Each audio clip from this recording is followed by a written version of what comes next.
This is the true story of three siblings who went to the beach in 1966 and were never seen again. There were no screams, no signs of a struggle. Just three children walking calmly toward a stranger into a mystery that would haunt a nation for generations.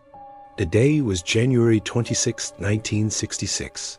It was Australia Day, a public holiday, and the sun was high over Adelaide. In the suburb of Somerton Park, the Beaumont family home was buzzing with the typical energy of a summer morning.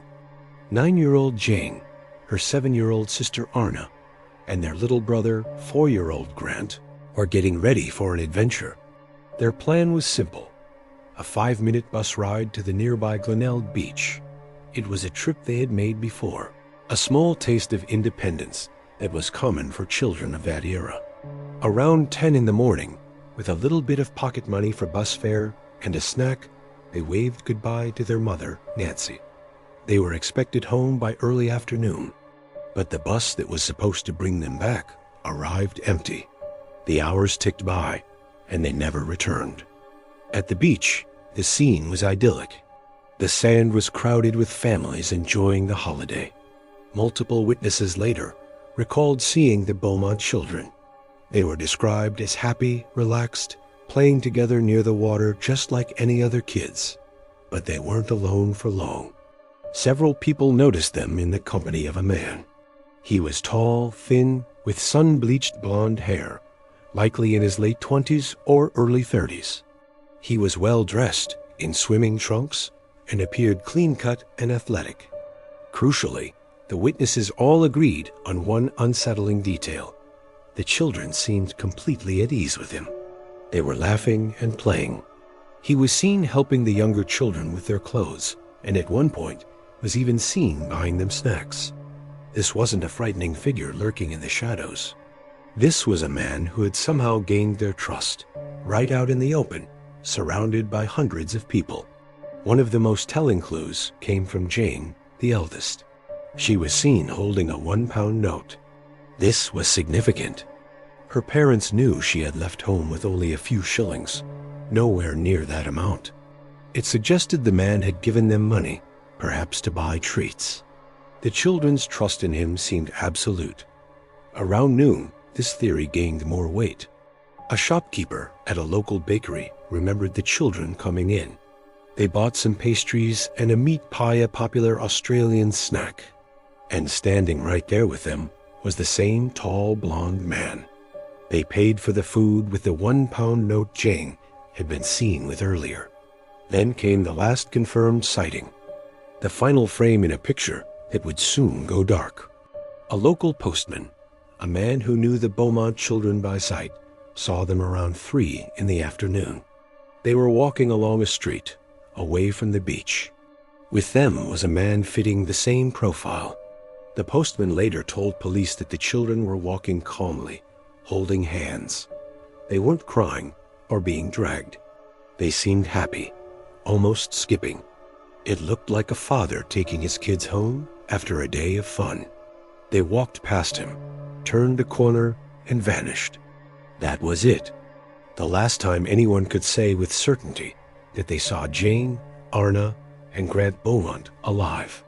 Back at home, the afternoon sun began to dip lower in the sky. 3 o'clock came and went. Nancy Beaumont started to worry.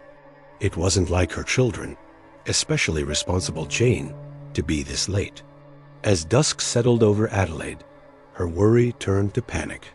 She and her husband Jim searched the surrounding streets, calling their names. But there was only silence. By evening, they notified the police. The search began almost immediately. Officers fanned out across Glenelg Beach, their flashlights cutting through the darkness, scanning the sand dunes and the quiet, empty buildings along the shore. The initial hope was that the children had simply lost track of time or gotten lost. But as the night wore on, a much more sinister feeling began to creep in. The disappearance of the Beaumont children triggered one of the largest and most intense missing person investigations in Australian history. The scale was unprecedented. Hundreds of police officers were assigned to the case. They scoured every inch of the beach, the dunes, and the nearby coastline. The search expanded to include every abandoned building, storm drain, and patch of bushland in the area. The public joined in, forming volunteer search parties that combed the suburbs for days. Interviews were conducted with every person who had been at the beach that day, creating a massive collection of witness statements. And from that mountain of information, one figure emerged as the central focus: the mysterious blonde man. Police released a detailed composite sketch based on the numerous sightings. It was plastered on newspapers and television screens across the country. Everyone was looking for this man, this friendly stranger who had seemingly made 3 children disappear in broad daylight. But despite the clear descriptions, despite the public's help, no one could identify him. He was a ghost. In the absence of facts, theories began to multiply. The most obvious was that the children had been abducted and murdered by a lone predator. The blonde man fit the profile of someone who could patiently groom and lure children away. But where was the evidence? Where were their bodies? Another theory was that it was the work of an organized group, perhaps for trafficking. This seemed less likely given the public nature of the abduction. Then there was the heartbreaking possibility of drowning. Maybe they had gone back into the water and then swept away by a current. The police dive teams searched the waters off Glenelg for weeks, but they found nothing. No clothing, no bodies, not a single trace. Every theory led to a dead end. No remains were ever discovered. No ransom note ever arrived. There was just a void. Over the next several decades, the case file grew thicker with leads, tips, and potential suspects. Every time a major child-related crime was committed in Australia, police would look for connections back to the Beaumont case. Numerous convicted child offenders were investigated, their alibis for that day checked and rechecked.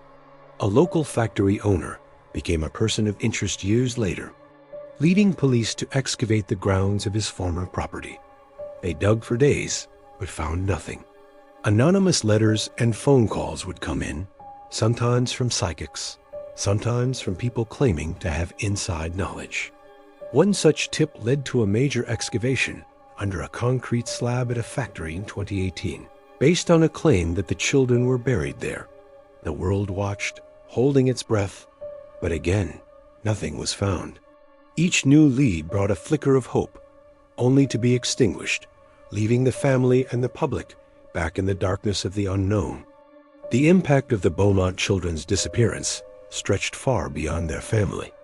It fundamentally changed the social fabric of Australia. Before 1966, it was common for children to play unsupervised, to walk to school alone, to enjoy a level of freedom that seems almost unimaginable today. The Beaumont case shattered that sense of innocence and security. Suddenly, every parent saw the potential danger in a friendly stranger. The phrase stranger danger became a household warning. A collective paranoia set in.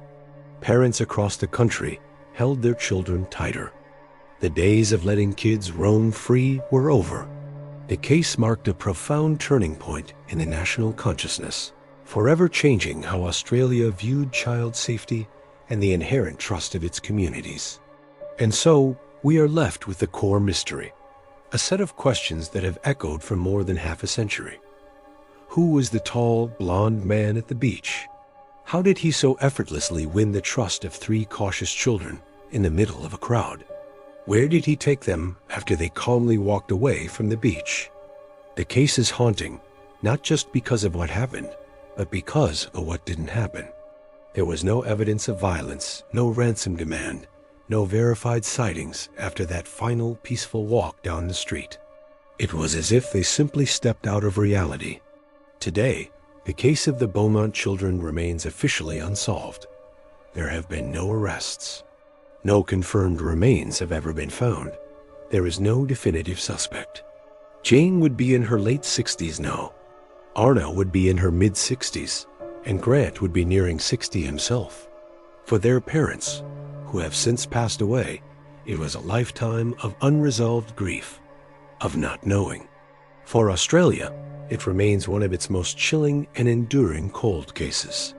3 siblings. A sunny day at the beach. A stranger who blended perfectly into the crowd. They walked away without fear, without a sound. And then they were gone. Thanks for watching.